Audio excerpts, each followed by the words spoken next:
Jalpaiguri head post office building bomb দিয়ে উড়িয়ে দেওয়ার হুমকির মেল, আতঙ্কে ঘটনাস্থলে বিশাল পুলিশ তল্লাশি। রাজ্যের বেশ কিছু পোস্ট অফিসের সঙ্গে বৃহস্পতিবার জলপাইগুড়ি জেলার মুখ্য ডাকঘরে আসা এক ইমেল বার্তায় রীতিমতো হুমকি দিয়ে জানানো হয় পোস্ট অফিসে যারা রয়েছে পার্সেলের মধ্যে আরডিএক্স রয়েছে। এমনই বার্তা পেতেই নড়েচড়ে বসে জেলার প্রধান ডাকঘর কর্তৃপক্ষ। খবর পেয়েই দ্রুত ঘটনাস্থলে পৌঁছে যান জলপাইগুড়ি কোতোয়ালি থানার আইসি সঞ্জয় দত্তের নেতৃত্বে বোম স্কোয়াড, পুলিশ কুকুর সহ জেলা গোয়েন্দা বিভাগের উচ্চপদস্থ আধিকারিকরা। এ প্রসঙ্গে জেলা গোয়েন্দা বিভাগের এক উচ্চপদস্থ আধিকারিক জানিয়েছেন, এই মেলে একটি হুমকি দেওয়া হয়েছে, ঠিক যেমনটি রাজ্যের অন্যান্য পোস্ট অফিসগুলোতে দেওয়া হয়েছে।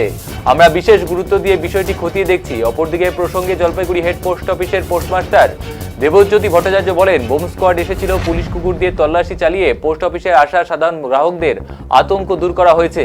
এই মুহূর্তে স্বাভাবিক কাজকর্ম চলছে।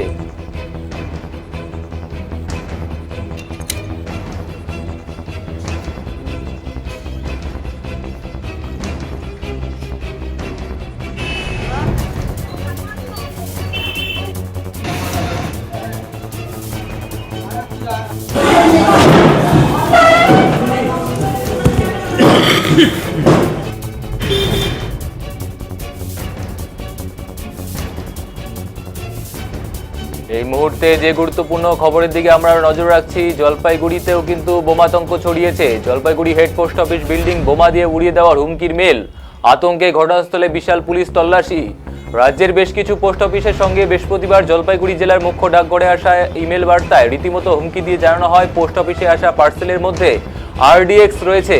এমনই বার্তা পেতেই নড়েচড়ে বসে জেলার প্রধান ডাকঘর কর্তৃপক্ষ। খবর পেয়ে দ্রুত ঘটনাস্থলে পৌঁছে যান জলপাইগুড়ি কোতোয়ালি থানার আইসি সঞ্জয় দত্তের নেতৃত্বে বোম স্কোয়াড, পুলিশ কুকুর সহ জেলা গোয়েন্দা বিভাগের উচ্চপদস্থ আধিকারিকরা।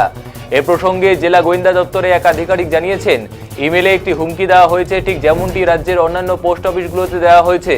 আমরা বিশেষ গুরুত্ব দিয়ে বিষয়টি খতিয়ে দেখছি। অপরদিকে এ প্রসঙ্গে জলপাইগুড়ি হেড পোস্ট অফিসের পোস্টমাস্টার দেবজ্যোতি ভট্টাচার্য বলেন, বোম স্কোয়াড এসেছিল, পুলিশ কুকুর দিয়ে তল্লাশি চালিয়ে পোস্ট অফিসে আসা সাধারণ গ্রাহকদের বোমাতঙ্ক দূর করা হয়। এই মুহূর্তে স্বাভাবিকভাবে কাজকর্ম চলছে। এই মুহূর্তে জলপাইগুড়ি থেকে ধীমান রয়েছে আমাদের সঙ্গে। ধীমান, তুমি কি জানতে পারছো এই মুহূর্তে পরিস্থিতি কেমন রয়েছে এবং কেমন আতঙ্ক ছড়িয়েছে? ধীমান, তুমি কি শুনতে পাচ্ছো? হ্যালো। হ্যাঁ, এই মুহূর্তে কি পরিস্থিতি রয়েছে তোমাদের ওখানে এবং কতটা আতঙ্ক রয়েছে, কি বলবে এই বিষয়ে?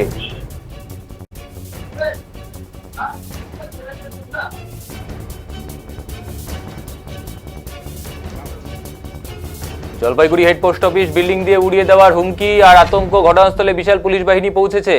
রাজ্যের বেশ কিছু পোস্ট অফিসের সঙ্গে বৃহস্পতিবার জলপাইগুড়ি জেলার মুখ্য ডাকঘরে আসা ইমেল বার্তায় রীতিমতো হুমকি দিয়ে জানানো হয় পোস্ট অফিসে আসা পার্সেলের মধ্যে আরডিএক্স রয়েছে। এমনই বার্তা পেতেই নড়েচড়ে বসে জেলার প্রধান ডাকঘর কর্তৃপক্ষ। খবর পেয়ে দ্রুত ঘটনাস্থলে পৌঁছে যান কোতোয়ালি থানার আইসি সঞ্জয় দত্তর নেতৃত্বে বিশাল বোম স্কোয়াড, পুলিশ বাহিনী সহ কুকুর গোয়েন্দা বিভাগের উচ্চপদস্থ আধিকারিকরা।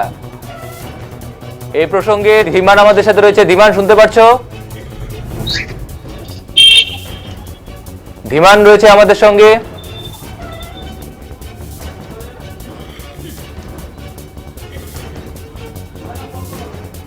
এই মুহূর্তে কেমন পরিস্থিতি রয়েছে এবং আতঙ্কে কতটা রয়েছে, কতটা কাটলো আতঙ্ক? ধীমান, কি বলবে এই বিষয়ে? দেখো, তোমাকে প্রথমে যেটা জানিয়ে রাখবো, আজ জলপাইগুড়ি বড় ডাকঘর, যেটা বড় ডাকঘর মোড়েই অবস্থিত, সেখানে কিন্তু পোস্ট অফিস শুরু হওয়ার কিছুক্ষণের মধ্যে কিন্তু একটা বোমাতঙ্ক সৃষ্টি হয়। তৎক্ষণাৎ কিন্তু বড় পোস্ট অফিস থেকে জলপাইগুড়ি কোতোয়ালি থানায় খবর দেওয়া হয়। কোতোয়ালি থানার পুলিশ বাহিনী কিন্তু এসে গোটা পোস্ট অফিস কিন্তু সার্চ করে দেখেন এবং ডগ স্কোয়াডও কিন্তু সেখানে আনা হয়। তবে পরিস্থিতি কিন্তু আতঙ্কের মধ্যে প্রথম দিকে লক্ষ্য করা যায়। তবে এখন যেটা বলা যায়, পরিস্থিতি কিন্তু স্বাভাবিক। সমস্ত দিক খতিয়ে দেখার পরেও কিন্তু আমরা যেটা লক্ষ্য করলাম, শুধু জলপাইগুড়ি নয়, জলপাইগুড়ি ছাড়াও কিন্তু রাজ্যের বিভিন্ন পোস্ট অফিসে একই রকম ঘটনা আমরা সকাল থেকে লক্ষ্য করছি। তবে ইতিমধ্যে কিন্তু জলপাইগুড়ি বড় ডাকঘরের পরিস্থিতি অনেকটাই স্বাভাবিক বলা যায়। তবে শুরুর দিকে কিন্তু বোমাতঙ্ক যে একটা পরিস্থিতি, সেই পরিস্থিতি কিন্তু ভালোই লক্ষ্য করা গিয়েছিল, এমনটাই কিন্তু জানা যাচ্ছে। ধন্যবাদ ধীমান তোমাকে। আমরা আসবো পরে আবারও খবরে। এই মুহূর্তে দেবজ্যোতি ভট্টাচার্য, যিনি পোস্টমাস্টার রয়েছে, তিনি কি বলছে তার কথাটা একটু শুনে নেব। কি হয়েছিল বলেন তো? পুলিশের থেকে লোক এসেছিল, ওরা ডগ স্কোয়াড নিয়ে এসেছিল, ওরা এসে সমস্তটা চেকিং করেছে, চেকিং করে ওনারা ফিরে গেছেন, বলছেন কোনো সমস্যার কারণ নেই। এবং আমরা পুলিশের থেকে আমরা সম্পূর্ণ সহযোগিতা পেয়েছি এবং আমাদের পোস্ট অফিসে কোনো পরিষেবাই কোনো ব্যাহত হয়নি। আমরা জনগণকে যা যা পরিষেবা দেওয়া সব পরিষেবাই দিচ্ছি। পুলিশকে ডাকতে হলো কেন? এই পুরোটাই ইন্টারনাল এবং সিকিউরিটি ইস্যু, এ বিষয়ে আমি মানে বাইরে কোনো কিছু বলতে পারবো না। আপনারা কি কোনো থ্রেট পেয়েছে? আমি বললাম এ বিষয়ে আমি কোনো কিছুই বলতে পারবো না, যেহেতু পুরোটাই ইন্টারনাল সিকিউরিটি ইস্যুর বিষয়।